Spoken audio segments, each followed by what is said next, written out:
Good morning and welcome to Rising. We've got another great show for you today on this lovely Tuesday morning. Hello, Lindsay. Happy Tuesday. How you doing? I'm doing just fine, yeah. How are you? You know, I've been seeing you all smiles. Everyone says you don't smile all the time, but I've been seeing you smiling a lot. So People take note of my dark and sinister presence in the morning. I think that he's fooling you guys. I think he's actually more cheery than he acts. But we all want to know what's on your radar. Maybe something cheery. This would be cheery news if it happened. So I have an idea for Elon Musk. I hope he's listening. Join the Libertarian Party. Actually, don't just join it, take it over entirely. Let me explain. Musk and Donald Trump seem to have entered some kind of détente following their big blow-up last week. The world's richest man is no longer tweeting constantly about Trump being on the Epstein client list or about how he feels betrayed over the big, beautiful bill, which will massively increase the deficit despite Republican promises to finally cut government spending. In fact, he spent the last several days tweeting about the LA riots and the importance of emerging AI technology and so on. Trump, for his part, is refusing to engage Elon with particular hostility. Trump recently told reporters he would be keeping the Tesla he bought from Musk, he would continue using Starlink, Musk's internet service, and that he wished Elon well. There was this New York Times report that he did not want to talk about, Elon Musk, that alleged that he, towards the end of his time in the White House, was blurring the lines between recreational use of drugs and medicinal. Do you think he ever had drugs here at the White House? I really don't know. I don't think so. I hope not. Look, I wish him well. You understand. We had a good relationship, and I just wish him well. Very well, actually. I try not to make political predictions, but it actually would not surprise me if if Trump and Elon did make up, or at the very least, if the Republican Party maintains a friendly enough connection to Elon so that the tech billionaire remains a financial backer of, say, Vice President J.D. Vance when he inevitably runs for president. But here's an alternative idea I'd like to plant in Musk's head, as he is currently party shopping. As a Libertarian Party member and voter, I would be thrilled, personally thrilled, to welcome Elon into the LP. And I suspect I wouldn't be alone. After all, the party is a natural fit for Elon, whose politics mostly seem to align with Rand Paul and Thomas Massie, the two most libertarian members of the GOP. Elon wants low taxes, lower spending, low regulation, and thinks the federal government's priorities should reflect that. Cut the deficit first, get our fiscal house in order, worry about the other stuff later. He also wants government regulations to be friendly to technological growth, is particularly motivated to prevent censorship on social media, and he thinks the federal response to the COVID-19 pandemic was authoritarian. These are all textbook libertarian issues. What's more, the current trajectory of the Libertarian Party makes it ideal for some new leadership, frankly. For years, the LP has been the nation's third or fourth largest political party, alongside the Greens. In 2016, LP nominee Gary Johnson did receive 4.5 million votes and about 3% of the national popular vote, a record at the time. In 2020, the LP received just about 1% of the national vote. In both those elections, the party did finish ahead of the Green Party. Behind the scenes, however, the party's gone through something of a transformation over the last two cycles. Johnson, the 2016 nominee, was perceived by some within the LP as too liberal and too mainstream, not based enough to attract contrarians and dissidents to the LP. In response, a faction calling itself the Mises Caucus formed and attempted to take control of the party. In 2022, they succeeded. Their strategy was podcast-focused. Find people who listen to things like Joe Rogan, like-minded independent thinkers, and draw them to the Libertarian Party. And actually, their strategy had a certain amount of merit and success. The party ended up flirting with Robert F. Kennedy Jr., but then found itself having significant audience overlap with him. Of course, we all know how that turned out. RFK Jr. made a quasi-endorsement of Trump and essentially withdrew from the presidential race. Meanwhile, at the Libertarian National Convention, delegates bucked the Mises Caucus and picked their least preferred candidate, Chase Oliver. In response, LP's Mises Caucus leadership barely tolerated the LP candidate, hindering his campaign in numerous ways. Subsequently, LP chairwoman Angela McArdle, I've interviewed her on Rising before, you probably remember her. She was the highest-ranking Mises Caucus official. She resigned from the party. The new chair is not a member of that faction and is trying to chart a more neutral course, reunite the party, though the Mises Caucus has vowed to retake control. So that's where we are now.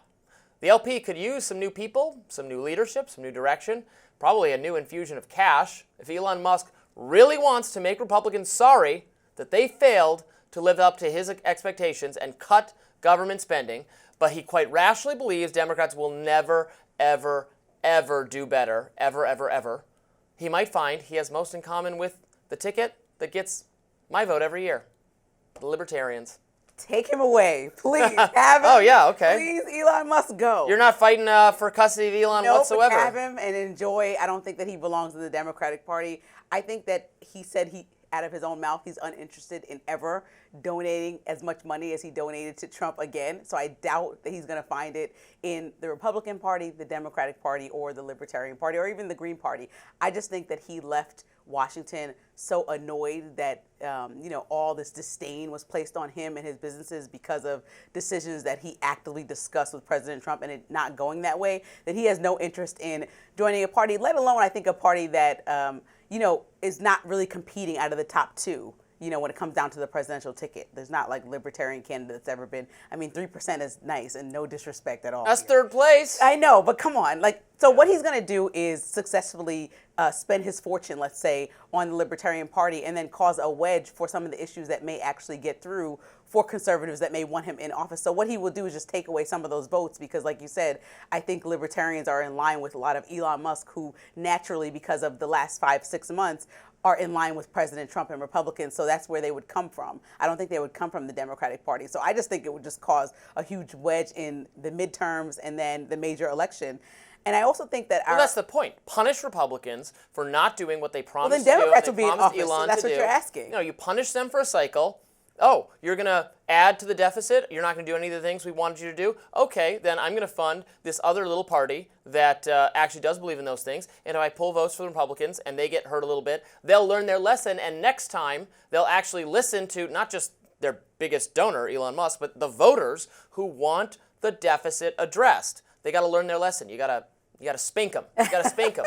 I think that the underlying conditions of our politics right now make us uniquely vulnerable for a third party more than any other time, I think, in our history. And he said he wants to start a new party when he was in the middle of his beef with Trump. And I think he got like a couple million likes on that. People were voting in the poll and saying, should he? So I think. But that's my point. Instead of starting a new party, there are these third parties already. And I would say, if he was a democratic socialist that was massively against markets and wanted much bigger government and was not happy with the Democrats, I would advise him to go to the Green Party. Absolutely, yes. Don't start a new party when there already is an infrastructure along those ideas. The libertarian ideas, there's a Libertarian Party. And as I said, it actually needs new leadership. It kind of had this big internal fight over what direction it should take.